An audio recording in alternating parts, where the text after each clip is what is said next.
जय श्री राम भारतवासियों। So who is this Varavara Rao? Don't listen to the leftist because वो आपको झूठी बोलेंगे, वो एक मुखौटा दिखाएंगे कि वो पोएट है, राइटर है, एजुकेशनिस्ट है। एफआईआर जो थी 31 दिसंबर 2017 की भीमा कोरेगांव केस को लेकर, 31 दिसंबर 2017 को इन्होंने स्पीच दी थी और अगले दिन वहां पे राइट्स हुए थे जिसमें 30 जन इंजर हुए थे और 1 जन मर गया था। अगस्त 2018 को ये पूरे लेफ्टिस्ट नक्सलाइट्स का जो जमात था वो अंदर हुआ था। अब इनको सबको तो छुड़ाने का बहाना नहीं है इनके पास, बट वारावर राव की एज हो गई है तो इनको छुड़ाने का बहाना इनके पास है कि ये बूढ़े हो गए हैं, इनको तरह तरह की फलाना बीमारियां हैं। तो ये सच छुपाना चाह रहे हैं कि ये कितने बड़े टेररिस्ट मेंटालिटी के हैं। हैदराबाद और कश्मीर को बोलते हैं कि इंडिया ने इन्वेट किया, मतलब इनके हिसाब से हैदराबाद बीचों बीच इंडिया के एक अलग कंट्री होता तो इनको चलता। नवीन बाबू कौन है? जेएनयू के ही स्टूडेंट थे, आर्म्ड मिलिटेंट बन गए थे जाके नक्सली, और एक नक्सली एनकाउंटर में पुलिस से मारे गए थे। तो वारावर राव ऐसे जन के लिए, एक आर्म्ड मिलिटेंट के लिए स्पीच देने क्यों गए थे जेएनयू में? He is been found to be the main conspirators by Karnataka police in a 2005 Naxali attack which had killed 8 CRPF jawans. It was just like Pulwama. They had not only just killed them, they had stolen all their arms and ammunition. He is a conspirator in that. Varawar Rao was involved in sloganeering in Delhi with Arundhati Roy, the famous urban Naxal, and Pakistani stooge Anne Gilani. They slogan together saying, "Bhuka Nanga Hindustan, Jaan se Pyara Pakistan." ऐसे इंसान के लिए कोई अंधा बहरा गूंगा भी उसको अगर बताया जाए इतनी सी बात तो वो बता देगा कि he is an anti national. Now why the liberal Jamaat supports them when they are so blatantly, openly anti-national?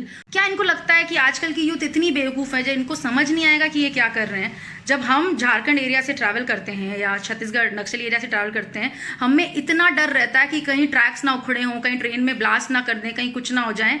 In fact जब जर्नी कंप्लीट होती है तो फोन करके बोलते हैं कोई नक्सली अटैक नहीं हुआ, हम सेफ हैं। मतलब दे आर एज बैड और they are exactly like the Islamic militants that attack in Pulwama. Like I said, Karnataka में जो अटैक हुआ था 2005 में 8 सीआरपीएफ जवान्स में, और पुलवामा अटैक में कोई फर्क नहीं था। तो जब हम पूरी इंडिया पुलवामा में जो अटैक हुआ था उसके लिए इतना आक्रोश था हम लोग में, तो ये सेम आक्रोश हमको उसके लिए क्यों नहीं होगा जो कर्नाटका में नक्सलियों ने किया? Investigation agencies and media reports के हिसाब से he was also involve in planning an assassination for our prime minister Modi. This person cannot be on bail. So the questions that we need to ask is, Varavara Rao जैसे anti national को ये liberal जमात बाहर क्यों करना चाहती है, जो टेररिस्ट एक्टिविटीज में इन्वॉल्व है, जो किसी यासीन मलिक जैसे टेररिस्ट से कम नहीं है? ऐसे इंसान को तुम क्यों चाहते हो कि वो जेल से बाहर हो जाए? और क्या बुढ़ापा होना या कोई बीमारी होना ये क्या कोई वजह है कि किसी को बेल मिलनी चाहिए? ऐसे तो सारे गुनहगारों को माफी मिल जाएगी किसी ना किसी बीमारी के वजह से। ये कोई तरीका होता है? और इनको क्या लगता है कि जो यूथ है इनको पता नहीं चलेगा असलियत? ये कितने दिन तक छुपाएंगे इनकी असली कारनामे? ये जो पोएट का और आर्टिस्ट का जो मुखौटा है इसके पीछे वारावर राव को ये कितने दिन तक रख पाएंगे?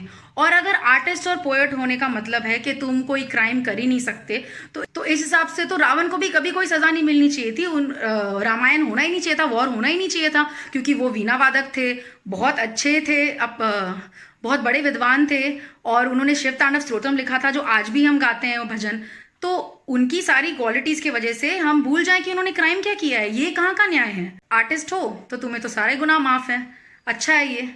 तो we youth of India has to think that why they support such people and why they try to whitewash such people.